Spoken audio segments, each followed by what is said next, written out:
On a Monday morning in early March, Victor Reeves walked into the lobby of the 42-story glass tower in downtown Chicago that housed the headquarters of the company he had founded 17 years earlier, dressed in navy blue work pants, a matching shirt with a name patch that read Ray, and carrying a rolling janitor's cart loaded with cleaning supplies he had purchased from a commercial supplier in Cicero the previous weekend. And within 7 minutes of stepping off the elevator on the 28th floor where his executive team had their offices, he overheard his chief operating officer, a man named Brandon Kellerman, who had been with the company for 5 years and who Victor had personally promoted twice, say to another executive in a voice that was low but not low enough, "I do not know why HR keeps hiring these people for positions they are not qualified for. They just end up making everyone else do their work."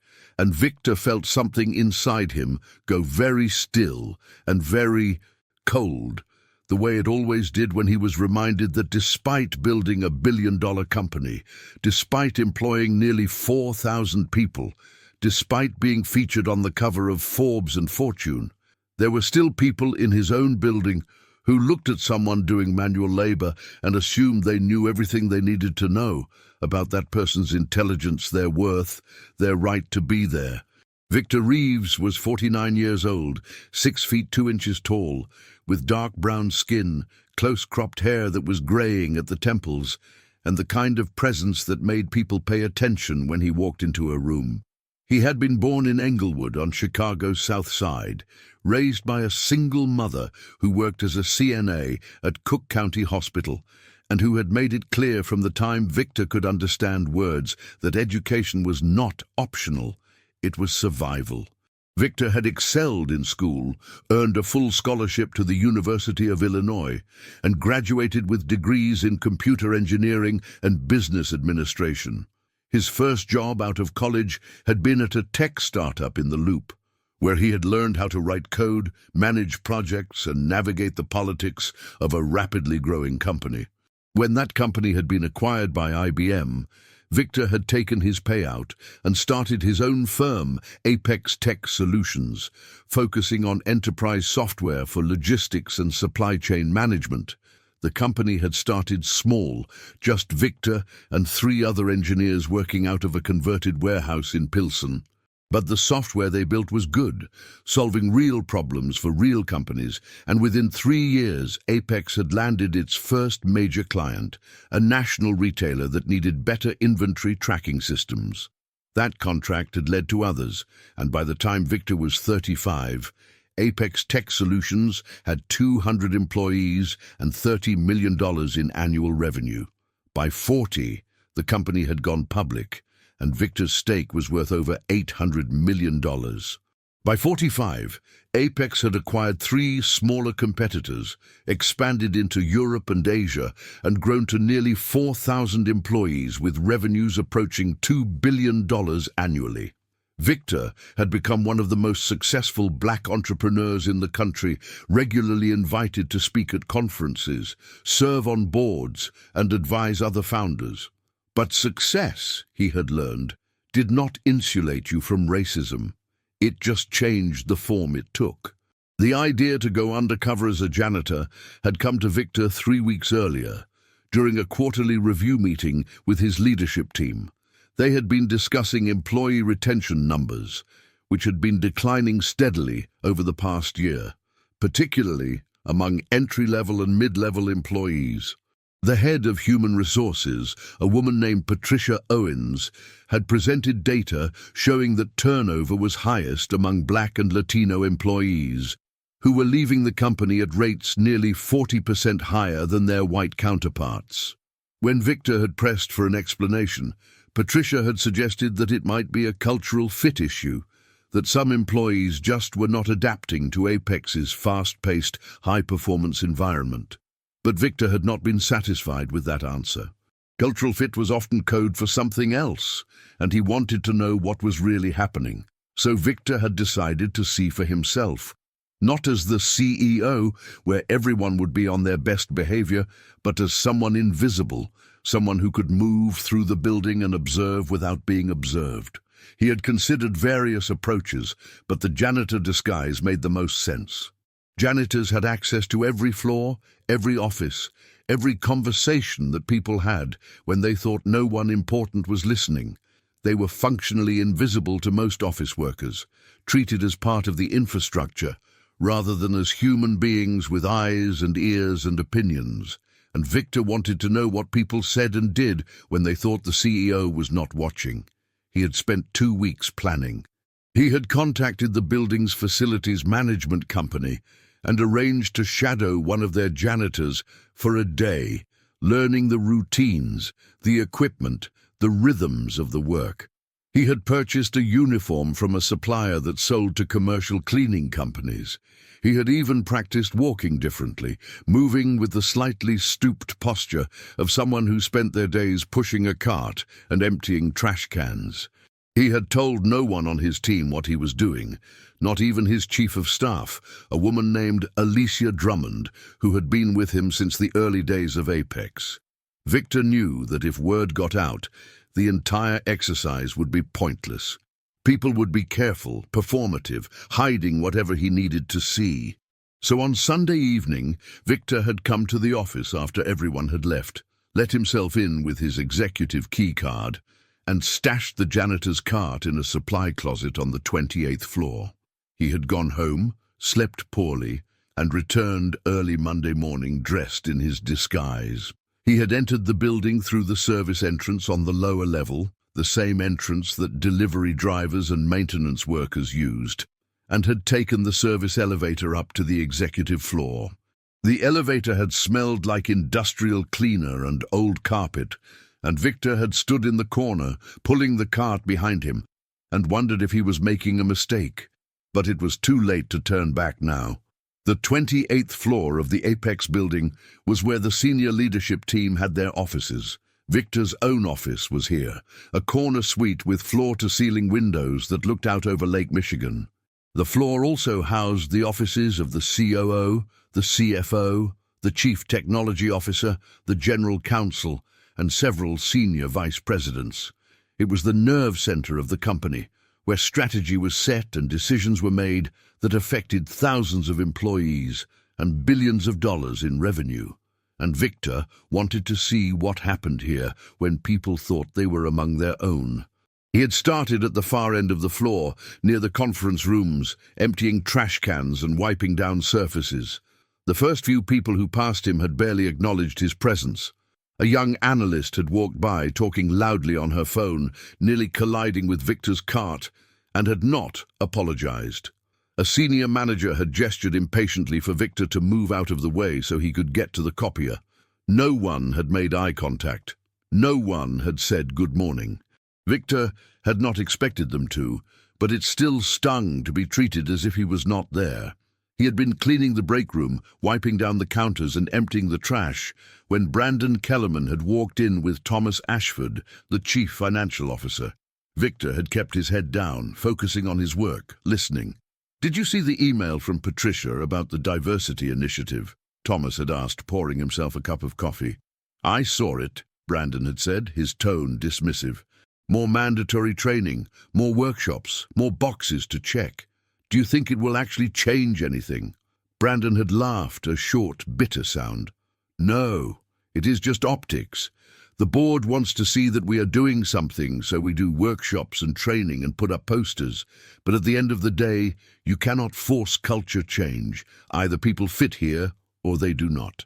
The turnover numbers are pretty bad, though, especially among minorities." "Yeah, well." Brandon had stirred his coffee, his back to Victor. "Between you and me, I think part of the problem is that HR keeps hiring these people for positions they are not qualified for. They just end up making everyone else do their work. But you cannot say that out loud without getting crucified." Victor had frozen, the cleaning cloth still in his hand. These people.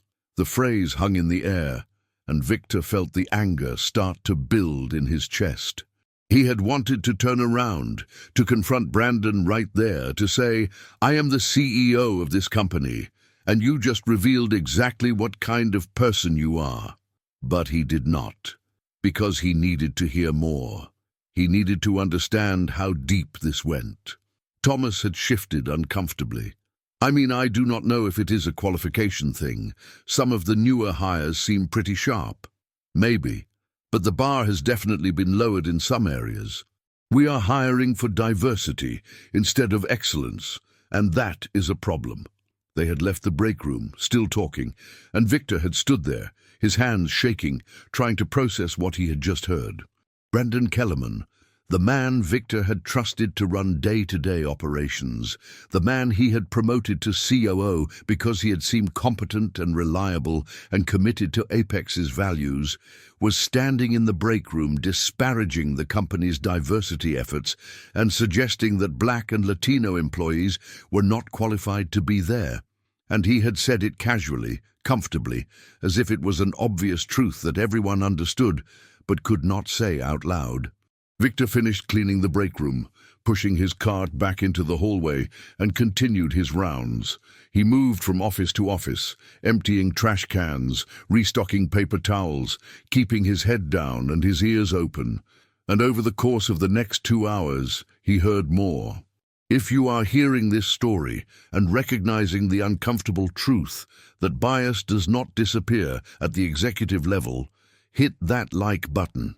Because what Victor uncovered over the next several hours would expose a pattern of discrimination so deeply embedded that it would require dismantling and rebuilding the entire leadership structure of his company. In the hallway outside the General Counsel's office, Victor overheard 2 senior managers discussing a recent hire in the marketing department. A young Black woman named Jasmine Turner, who had graduated from Northwestern with honors and had 3 years of experience at a top agency. One of the managers, a white woman named Meredith Crane, said, "I do not understand why we hired her. Her portfolio was okay, but there were other candidates who were stronger." I think Patricia felt pressure to diversify the team. The other manager, a white man named Scott Vickers, had replied, "Yeah, it is frustrating. We are supposed to be hiring the best people, but sometimes it feels like we are checking boxes instead." In the open plan area where the junior analyst sat, Victor overheard a conversation between 2 young white men, both recent college graduates, about a Black colleague who had been promoted to team lead. "I do not get it," one of them said. "Marcus has only been here 18 months, and he's already leading projects. I have been here 2 years, and I'm still an analyst." The other had responded, "Dude, you know how it works. The company has diversity targets. Marcus probably got fast-tracked because of the optics." Neither of them had considered that Marcus might have been promoted because he was good at his job. In the conference room, where a strategy meeting had just ended, Victor emptied the trash and overheard the tail end of a conversation between Brandon Kellerman and another executive about performance reviews. Brandon was saying something about needing to be careful with ratings because HR was watching to make sure there was not disparate impact, and the other executive had laughed and said, "So we have to give everyone good reviews now, even if they are mediocre, just to avoid a discrimination claim." By noon, Victor had heard enough. He pushed his cart into the supply closet, locked the door behind him, and sat down on an overturned bucket, his head in his hands. He had come here hoping to find that the retention problem was a matter of management training or communication breakdowns or some other fixable issue. But what he had found was worse. He had found a culture where employees, including senior leaders, openly questioned whether their Black and Latino colleagues deserved to be there, where diversity was seen as a political obligation rather than a business imperative, where promotions and opportunities for people of color were attributed to quotas and optics rather than talent and hard work. And the worst part was that it was all happening under his nose, in a company he had built, with values he had articulated, in a building that had his name on the wall in the lobby. Victor took out his phone, which he had kept in his pocket on silent, and saw a string of missed calls and texts from Alicia, his chief of staff. One text read, "Where are you? You have a board call in 20 minutes. Victor ignored it. He needed to think. He needed to figure out what to do with what he had learned, because this was not something that could be fixed with a memo or a training session. This was a cancer and it required surgery. He spent the next hour in the supply closet, making notes on his phone, documenting every conversation he had overheard, every name, every detail. He knew that memory was unreliable, that if he was going to take action, he needed to have his facts straight. When he was done, he changed out of the janitor's uniform, stuffed it into a duffel bag he had hidden in the closet, and put on the spare suit he had also stashed there. He washed his face and hands in a restroom, straightened his tie, and took the elevator down to the lobby. He walked out the front entrance, circled the block, and came back in through the main doors as himself, Victor Reeves, CEO of Apex Tech Solutions. The security guard at the desk smiled and nodded. "Good afternoon, Mr. Reeves." Victor nodded back and headed for the elevators. By the time he reached his office, it was nearly 1 in the afternoon, and Alicia was waiting for him, her expression somewhere between worried and annoyed. "Where have you been? You missed the board call, and you have 3 meetings this afternoon that are about to start." "Cancel them," Victor said, walking past her into his office. Alicia followed him. "Cancel them? Victor, what is going on?" Victor sat down at his desk and looked at her. Alicia Drummond had been with Apex since it was 10 people working out of a warehouse. She was one of the few people Victor trusted completely, and he knew that what he was about to tell her was going to be difficult, but he needed her help. "Sit down," Victor said. "I need to tell you something." Alicia sat, her face concerned. "Are you okay?" "I am fine, but the company is not." Victor told her about the undercover experiment, about the uniform and the cart, and the conversations he had overheard. He showed her the notes on his phone, the names, the quotes. Alicia listened without interrupting, her expression growing darker with each detail. When Victor finished, Alicia was quiet for a long moment. Then she said, "Victor, this is bad." "I know. No, I mean this is really bad. If what you heard is accurate, and I believe you that it is, we have a serious culture problem. And it is not just entry-level employees. It is leadership. It is Brandon. It is people who are supposed to be setting the tone for the entire company." "I know. So what are you going to do?" Victor leaned back in his chair. "I am going to fix it. I am going to fire the people who need to be fired, retrain the people who can be retrained, and rebuild the culture from the ground up. But I need your help." "Of course. What do you need?" "I need you to set up a meeting with Patricia and the General Counsel. I need to review our anti-discrimination policies, our complaint procedures, and our performance review systems. And I need to do it quietly, because if word gets out that I am investigating the leadership team, people are going to start covering their tracks." "When do you want to meet?" "Tonight, after everyone else has gone home." Alicia nodded and stood up. "I will set it up. And Victor, for what it is worth, I am sorry. I should have been paying closer attention. I should have seen this." "You could not have seen it. No one could have seen it unless they were listening when people thought no one important was around. That is the whole problem." That evening at 7 o'clock, Victor met with Patricia Owens, the head of Human Resources, and Gerald Chen, the General Counsel, in a small conference room on the executive floor. Victor had asked Alicia to join them as well, and the 4 of them sat around the table, the door closed, the blinds drawn.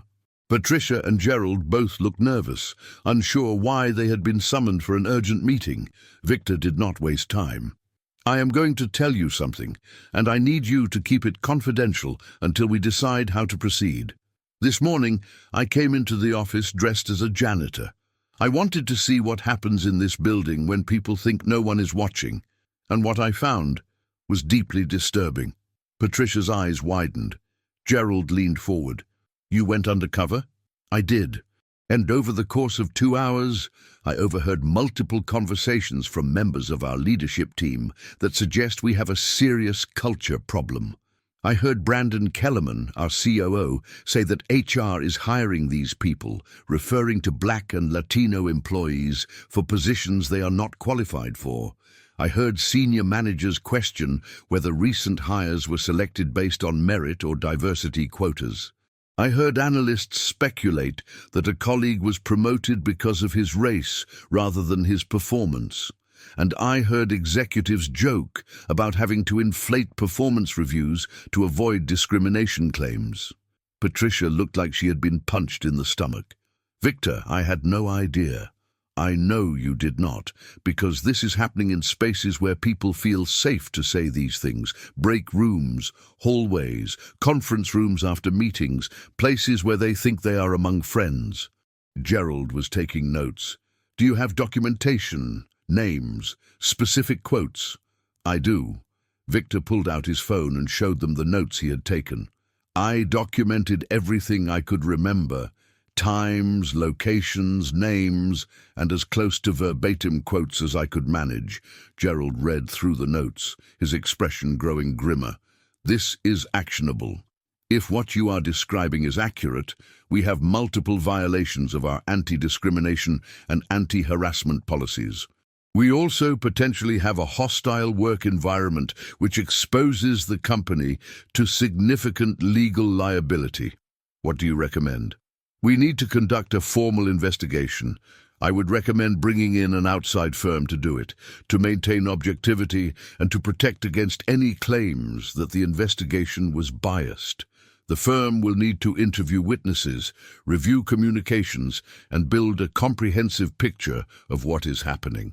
That is going to take time, probably a few weeks, and it is going to be disruptive. But it is necessary. Patricia nodded. I agree. And Victor, I want to say something. The turnover data I presented last month, the fact that we are losing Black and Latino employees at higher rates, I think we are starting to understand why. If people are hearing comments like the ones you heard, if they are feeling like their colleagues do not think they belong here, of course they are going to leave. We have been treating this like a pipeline problem or a compensation problem, but it is a culture problem. So, how do we fix it? Victor asked. Patricia took a breath. We need to do several things. First, we need to complete the investigation and take appropriate disciplinary action against anyone who violated our policies. That is the baseline, but beyond that, we need to overhaul our training programs, our performance management systems, and our leadership development. We need to create channels for employees to report discrimination without fear of retaliation. We need to audit our promotion and compensation data to make sure there are not systemic disparities. And we need to send a message from the top down that this behavior is not acceptable. What about Brandon? Alicia asked. If he is the COO and he is making comments like these people, he is setting the tone for the entire organization. Can we really fix the culture without addressing him? Victor looked at Gerald. Can I fire him based on what I heard? Gerald hesitated. Technically, you can fire him for violating company policy, but if you fire him without a formal investigation, he could claim retaliation or wrongful termination. The safer course is to let the investigation run, gather evidence, and then make a decision based on the findings. How long will that take? If we bring in a firm this week, they can probably complete the investigation in 4 to 6 weeks. Victor shook his head. That is too long.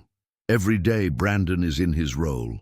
He is influencing decisions, shaping culture, and sending a message to the rest of the organization about what is acceptable. I need him out now. Then suspend him, Gerald said. Put him on paid administrative leave pending the investigation. That way, you remove him from the environment without triggering a wrongful termination claim, and if the investigation finds that he violated policy, you terminate him for cause. If it does not, you bring him back. Victor thought about it. Suspending Brandon would be disruptive. It would raise questions. People would speculate, but it was better than doing nothing. All right, let us do it. Patricia, I need you to draft the suspension letter. Gerald, I need you to hire the outside firm and get the investigation started. Alicia, I need you to help me figure out how to communicate this to the board and the leadership team without causing a panic. And all of you, this stays between us until we are ready to make an announcement. Understood? They all nodded. Over the next 2 days, Victor and his team moved quickly. Gerald hired a firm called Equity Investigations, a consultancy that specialized in workplace discrimination cases, and briefed them on what Victor had observed. Patricia drafted a letter suspending Brandon Kellerman pending an investigation into potential policy violations, and Victor delivered it to Brandon personally on Wednesday morning. Brandon had been blindsided. He sat in Victor's office, the letter in his hands, his face pale. "I do not understand. What policy did I violate?" "The investigation will determine that," Victor said, his voice calm but firm. "But I have received information that suggests you may have engaged in behavior that violates our anti-discrimination and anti-harassment policies. Pending the outcome of the investigation, you are being placed on paid administrative leave. You need to turn in your laptop and your access badge, and you cannot contact any employees or come into the office until the investigation is complete." "Victor, this is insane. What information? Who said what? I have a right to know." "You will have an opportunity to respond during the investigation, but right now I need you to comply with the terms of the suspension." Brandon had stood up, his face flushed. "This is bullshit. I have been with this company for 5 years. I have worked my ass off, and you are going to suspend me based on some anonymous accusation? It is not anonymous. And Brandon, I'm going to give you some advice. Get a lawyer, cooperate with the investigation, and think very carefully about the things you have said and done in this building over the past few years." Brandon had left, escorted by security, and Victor had sat in his office feeling the weight of what he had just set in motion. He knew that suspending the COO was going to create chaos. People would ask questions, the rumor mill would go into overdrive, but it was the right thing to do, and Victor had learned a long time ago that doing the right thing was rarely easy. Subscribe to this channel if you believe that leaders have a responsibility to confront injustice in their own organizations, even when it is uncomfortable, because what Victor did over the next several weeks would test every principle he believed in about accountability, fairness, and the courage required to rebuild a broken culture. The news of Brandon's suspension spread through the company within hours. By Thursday morning, Victor's calendar was full of meeting requests from concerned executives and board members. He spent most of the day in back-to-back conversations, explaining that an investigation was underway, that he could not share details, and that he expected everyone to cooperate fully with the process. Some people were supportive, saying they were glad Victor was taking the issue seriously. Others were skeptical, questioning whether the suspension was warranted and worrying about the disruption to operations. And a few were openly hostile, suggesting that Victor was overreacting or that the investigation was politically motivated. The board of directors called an emergency meeting for Friday afternoon. Victor joined the call from his office with Alicia and Gerald on the line as well. The board chair, a venture capitalist named Ellen Rosenberg, who had been with Apex since the Series A round, got straight to the point. "Victor, we have heard that you suspended the COO. Can you explain what is going on?" Victor gave them the condensed version. He told them about the undercover experiment, the conversations he had overheard, and the decision to launch an investigation.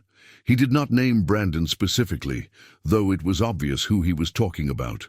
When he finished, there was a long silence. Finally, Ellen said, "Victor, I appreciate that you are taking this seriously, but suspending a C-level executive is a big deal. It creates uncertainty for investors, for employees, for customers. Are you confident that this is the right move?" "I am," Victor said. "Ellen, I heard our COO refer to Black and Latino employees as these people and suggest that they were not qualified to be here. I heard senior managers question whether we are hiring based on merit or diversity quotas, and I heard analysts speculate that their colleagues were promoted because of race rather than performance. If we do not address this, we are going to lose good people. We are going to expose ourselves to legal liability, and we are going to damage the reputation we have spent years building. So yes, I am confident this is the right move. Danis, another board member, a former tech executive named Richard Patel, spoke up.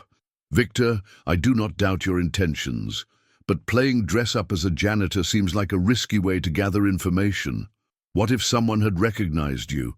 What if there is a legal challenge to the evidence you collected? Gerald chimed in. We have considered that. Victor was on company property, in common areas, and he observed behavior that was happening openly. There is no legal issue with what he did. And while it is unconventional, it is not unprecedented. Undercover investigations are a recognized method for assessing workplace culture. Ellen sighed.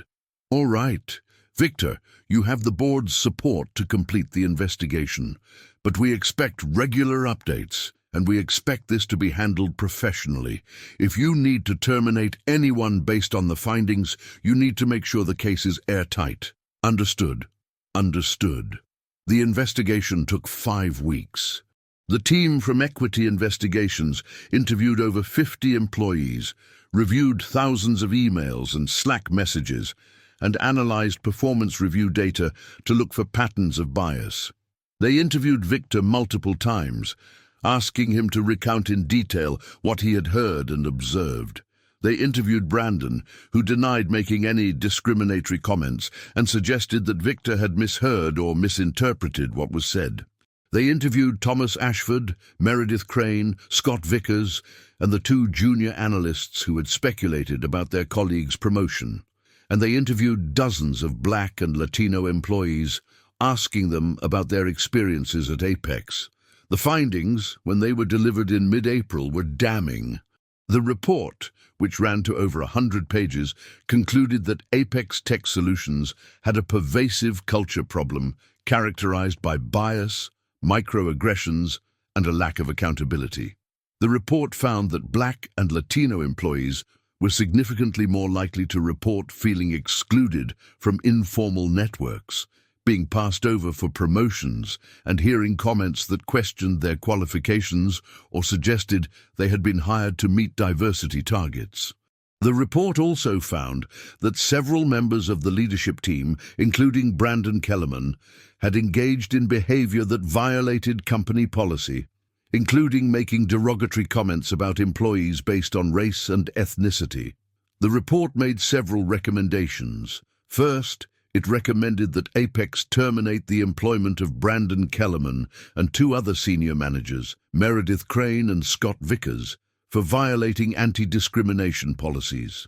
Second, it recommended that Apex overhaul its training programs to include comprehensive education on unconscious bias, inclusive leadership, and bystander intervention. Third, it recommended that Apex implement a more robust complaint system with multiple channels for reporting and an external ombudsperson to investigate claims. Fourth, it recommended that Apex conduct a compensation and promotion audit to identify and correct any systemic disparities. And fifth, it recommended that Apex publicly commit to transparency and accountability, including publishing annual diversity data and tying executive compensation to diversity and inclusion metrics. Victor read the report in his office late on a Friday afternoon, Alicia sitting across from him. When he finished, he set it down and looked at her. "This is worse than I thought," Victor said. "I know. We have to do it. We have to fire Brandon and the others. We have to implement all of these recommendations, and we have to do it in a way that makes it clear that this is not optional, that we are serious about change."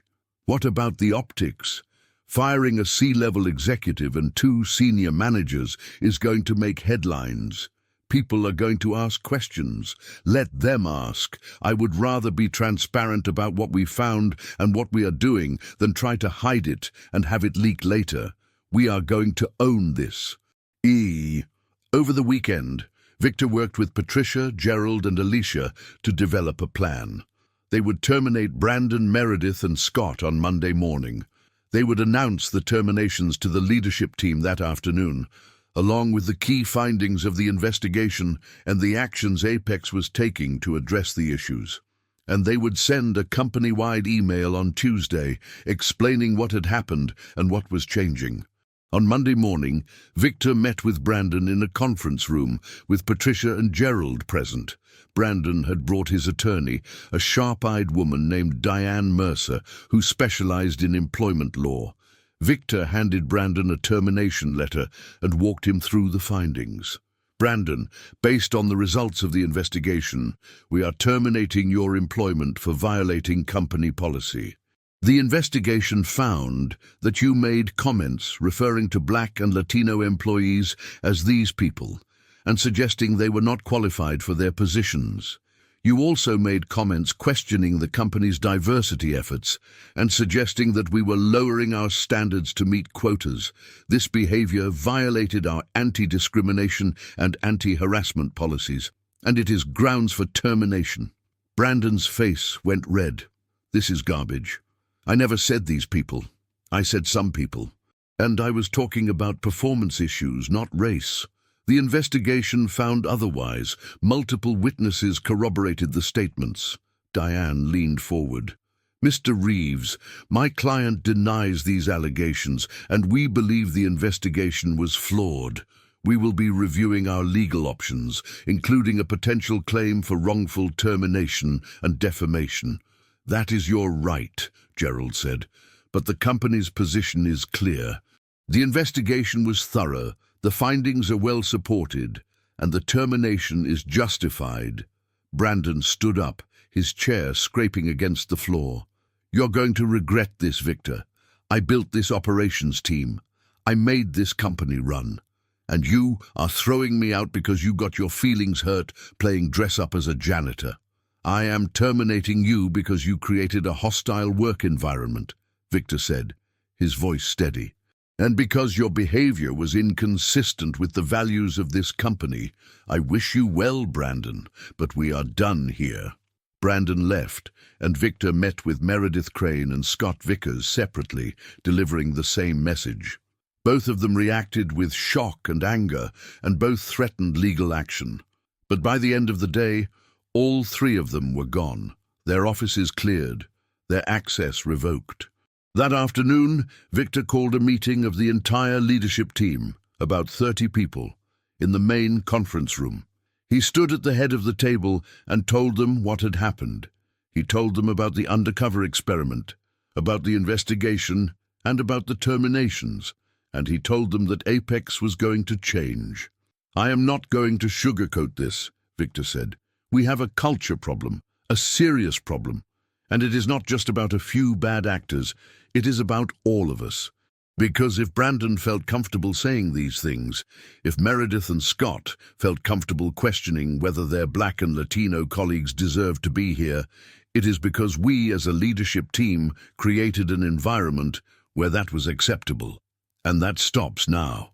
He paused, looking around the room. Over the next few months, we are going to be implementing changes, new training programs, new complaint procedures, a compensation audit, and we are going to be holding ourselves accountable, because if we do not fix this, we are going to lose the people who make this company great. We are going to face lawsuits, and we are going to destroy the reputation we have worked so hard to build. So I need everyone in this room to be on board. If you are not, if you think this is overblown or unnecessary, then you need to let me know now, because there is no place for you here. The room was silent. Then one of the senior vice presidents, a black woman named Tamara Hughes, who ran the product division, spoke up. Victor, I want to thank you. I've been at Apex for 6 years, and I've heard comments like the ones you described. I've felt like I had to work twice as hard to get half the recognition, and I was starting to think about leaving. But this, what you are doing, it gives me hope. So thank you. Several other people nodded, and a few others chimed in with similar sentiments. But Victor also saw some faces that were skeptical, some people who were clearly uncomfortable, and he made a mental note to follow up with them individually. On Tuesday morning, Victor sent a company-wide email. It was blunt and honest, laying out what had happened, what the investigation had found, and what Apex was doing to address it. The email included a link to the full report, with names redacted, so that employees could see for themselves what the issues were. And it invited anyone who had experienced or witnessed discrimination to come forward, with assurances that reports would be taken seriously and that retaliation would not be tolerated. The response was overwhelming. Within 24 hours, Victor received over 300 emails from employees. Some were supportive, thanking him for taking action. Some were critical, saying he had overreacted or that the firings were too harsh. And some were heartbreaking, stories from Black and Latino employees who shared their own experiences of being questioned, dismissed, or made to feel like they did not belong. Victor read every single email, and by the time he finished, he felt exhausted and angry and determined to make sure this never happened again. Over the next 6 months, Victor and his team implemented every recommendation from the investigation report.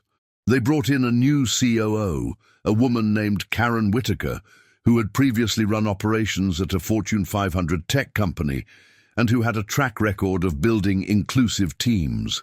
They rolled out a new training program, designed by a leading diversity and inclusion firm that focused on recognizing and addressing bias.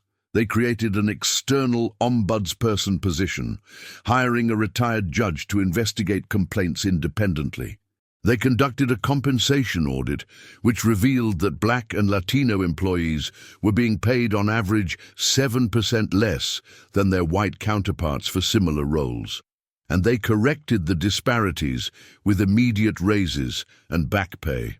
And they published their first annual diversity report, which included data on hiring, promotion, retention, and representation at every level of the company. The changes were expensive and disruptive. Training took people away from their regular work. The compensation adjustments cost Apex over $12 million, and the reorganization following Brandon's departure created uncertainty and stress. But slowly, things started to improve.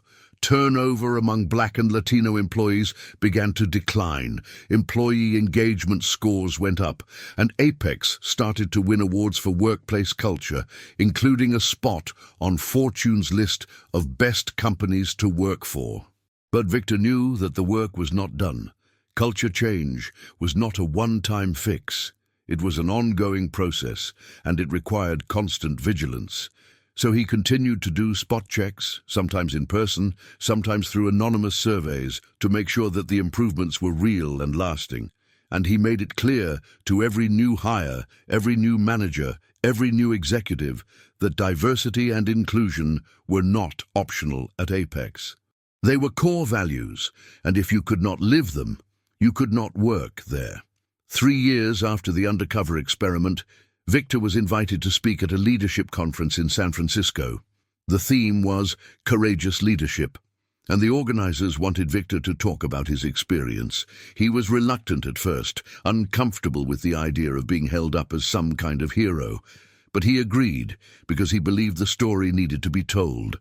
He stood on stage in front of 1,000 executives and entrepreneurs, and he told them about that Monday morning when he had dressed as a janitor and heard his COO make a comment that revealed the rot beneath the surface. He told them about the decision to investigate, the findings, the terminations, and the changes that followed. And he told them why it mattered. "A lot of people asked me why I did not just fire Brandon immediately," Victor said. "Why I went through the whole investigation process. And the answer is that I wanted to make sure we were not just firing one person. I wanted to understand how deep the problem went. Because if Brandon felt comfortable saying those things, it meant the problem was bigger than him. It meant we had a culture that tolerated and enabled that behavior. And you cannot fix a culture problem by firing one person. You have to fix the systems." He paused. I also want to be clear about something. I did not fix Apex by myself. I had a team of people, Patricia and Gerald and Alicia and Karen and so many others who did the hard work of rebuilding. I just made the decision to start. And that is what I want to encourage all of you to do. If you see something broken in your organization, do not wait for someone else to fix it. Do not assume it is not your problem. Because if you are a leader, it is your problem. And you have the power to do something about it. The applause was loud and sustained, and afterward Victor was approached by dozens of people who wanted to talk, to ask questions, to share their own stories. One man, a white CEO in his 60s, said, I have been running companies for 30 years, and I have never thought to do what you did. I have never thought to see my company from the perspective of someone at the bottom. That was brilliant. Victor thanked him, but he did not think it was brilliant. He thought it was basic. If you ran a company, you should know what it was like for the people who worked there. All of them, not just the ones who looked like you or sat in the same boardrooms. 5 years after the undercover experiment, Apex Tech Solutions was a different company. Employee satisfaction was at an all-time high.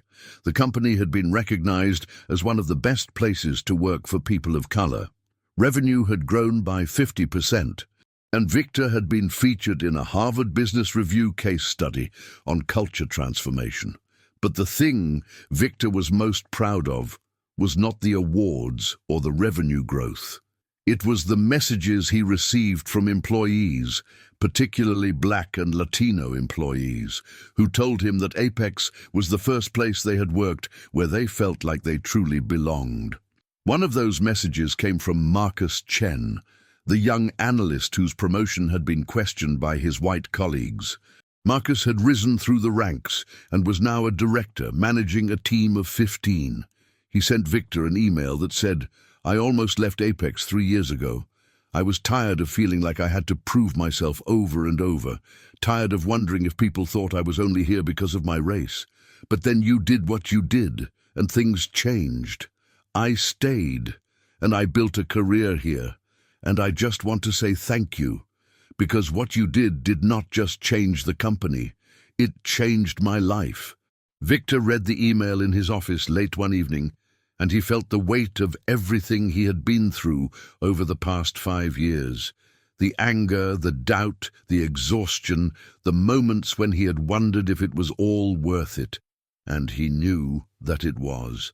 Because if Marcus felt like he belonged, if he felt like his work was valued, if he felt like he could build a career at Apex without constantly battling bias and discrimination, then everything Victor had done had been worth it.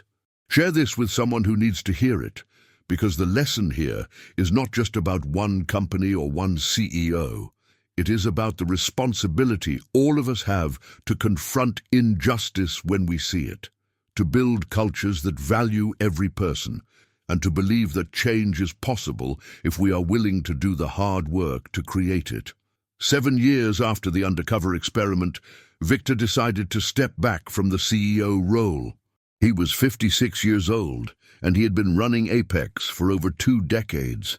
The company was in good hands, with Karen Whitaker ready to take over as CEO, and Victor wanted to focus on other things. He stayed on as chairman of the board, but he handed over day-to-day operations to Karen, confident that she would continue the work he had started. On his last day as CEO, Victor walked through the building one more time. He stopped on the 28th floor, near the break room, where he had overheard Brandon's comment all those years ago. The space looked different now. It had been renovated, with new furniture and brighter lighting, and a mural on the wall that said, "Respect, inclusion, excellence." Victor stood there for a moment, remembering that Monday morning, remembering the anger and the determination and the decision to do something about it. A young woman walked past, saw him, and stopped. "Mr. Reeves, I just wanted to say thank you. I started here 2 years ago, right out of college, and Apex has been amazing. I have never felt like I did not belong. I have never felt like I had to work twice as hard to get half the recognition. And I know that is because of what you built." Victor smiled. What is your name? Aisha. Aisha Johnson. Well, Aisha, I am glad you are here. And I am glad Apex is a place where you can thrive. Keep doing great work. Aisha smiled and walked away, and Victor stood there for a few more minutes, letting the moment sink in. Then he walked back to his office, packed up his things, and left the building for the last time as CEO. 10 years after the undercover experiment, Apex Tech Solutions was consistently ranked as one of the best places to work in the country. The company had nearly 10,000 employees, offices in 15 countries, and annual revenues exceeding $5 billion. And more importantly, it had a culture that Victor was proud of. A culture where diversity was not just a talking point, but a lived reality. A culture where employees felt valued and respected. A culture where people like Aisha Johnson could walk through the doors and know that they belonged. Victor was 61 now, still serving as chairman of the board, but spending most of his time on philanthropic work and mentoring young entrepreneurs. He funded scholarships for students from underserved communities, invested in minority-owned businesses, and advised other CEOs on how to build inclusive cultures, and he told his story over and over to anyone who would listen, because he believed that stories mattered, that they had the power to inspire, to challenge, to change. On a cold November evening, Victor was giving a talk at Northwestern University, his alma mater, to a group of business students. He told them about Apex, about the undercover experiment, about the investigation and the firings and the rebuilding, and he told them why it had mattered. I could have ignored what I heard, Victor said, looking out at the audience of young faces. I could have told myself it was just a few bad actors, that it was not worth the disruption, that it was too risky to take on the COO. But I did not, because I knew that if I stayed silent, I would be complicit. I would be telling every Black and Latino employee at Apex that their experiences did not matter, that they were on their own, and I was not willing to do that. He paused. The thing I want you to understand is that leadership is not just about strategy and execution. It is about values. It is about standing up for what is right, even when it is hard, especially when it is hard. And if you are not willing to do that, if you are not willing to take risks to create a culture where everyone can thrive, then you are not a leader. You are just someone with a title. The students applauded, and afterward, several of them came up to talk to Victor. One of them, a young black man, said, "Mr. Reeves, I just want to say thank you. I graduate next year, and I've been worried about what it is going to be like when I enter the corporate world. But your story gives me hope. It makes me believe that there are companies out there that will value me for who I am, not just tolerate me." Victor shook his hand. There are. And if you do not find one, build one. That is what I did. 15 years after the undercover experiment, Victor Reeves was 66 years old, and Apex Tech Solutions was celebrating its 30th anniversary. The company held a gala in Chicago, attended by employees, investors, customers, and community leaders. Victor was there, along with Karen Whitaker, who had been CEO for 8 years and had continued to build on the foundation Victor had laid. The event was held in a ballroom at the Art Institute, and the walls were lined with photos documenting Apex's history. There was a photo of the original team in the Pilsen warehouse, a photo of the IPO bell ringing, a photo of Victor receiving the Forbes recognition, and a photo of Victor dressed as a janitor, which he had allowed Karen to include, despite his discomfort with it, because she had convinced him that it was part of the story. Karen gave a speech that night, talking about Apex's growth, its culture, and its values. And she talked about Victor. When I joined Apex 7 years ago, Karen said, I knew the company had a strong reputation, but I did not fully understand why until I spent time here. And what I learned was that Apex is not just a tech company, it is a community, a place where people feel like they belong. And that is because of Victor, because he was willing to take a hard look at his own company to confront uncomfortable truths, and to do the work to make it better. He did not just talk about values, he lived them, and that is why Apex is what it is today. The room erupted in applause, and Victor stood, waving awkwardly, uncomfortable with the attention but grateful for the recognition. After the speeches, he mingled with employees, shaking hands, taking photos, listening to their stories. And he was reminded again why he had done what he had done. Because people mattered. Their experiences mattered. And if you had the power to make their lives better, you had a responsibility to do it. 20 years after the undercover experiment, Victor Reeves passed away peacefully at the age of 71, surrounded by his family. The obituaries noted his accomplishments, his philanthropy, his role in building one of the most successful tech companies in the Midwest. But the thing people remembered most was the story of the janitor, the story of a CEO who had put on a uniform, pushed a cart, and listened, and who had taken what he heard and used it to change not just his company, but an entire industry's understanding of what it meant to create a truly inclusive culture. Apex Tech Solutions held a memorial service in the same ballroom where the 30th anniversary gala had been held.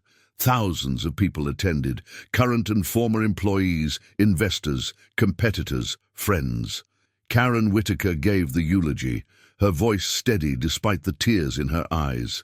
Victor taught me that leadership is not about being the smartest person in the room, Karen said. It is about being the most willing to listen.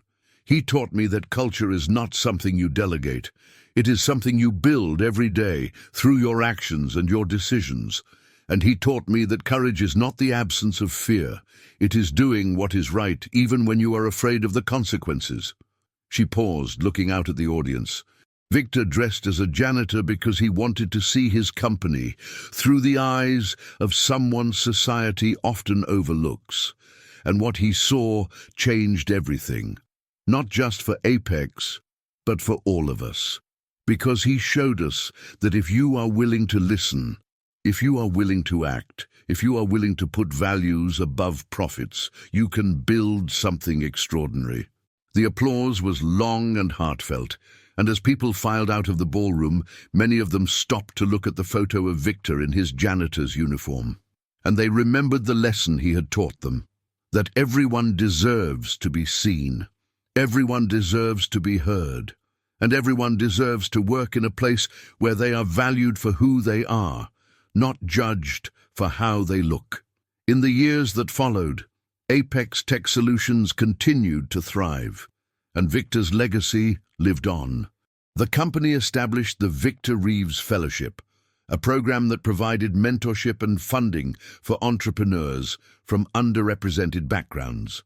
It endowed a chair in business ethics at Northwestern University, and it continued to publish its annual diversity report, a practice Victor had started, showing the world that transparency and accountability were not just buzzwords, but commitments.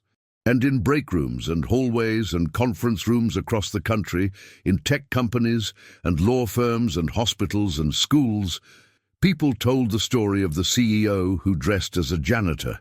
They told it to remind themselves that leadership required courage, that culture required vigilance, and that change required someone willing to take the first step even when the path ahead was uncertain, because that was Victor Reeves's gift, not just what he built, but the example he set. The belief that if you cared enough, if you listened enough, if you were brave enough, you could make the world a little bit better, one conversation at a time. One decision at a time, one act of courage at a time. And that belief, more than any product or profit or accolade, was what truly lasted.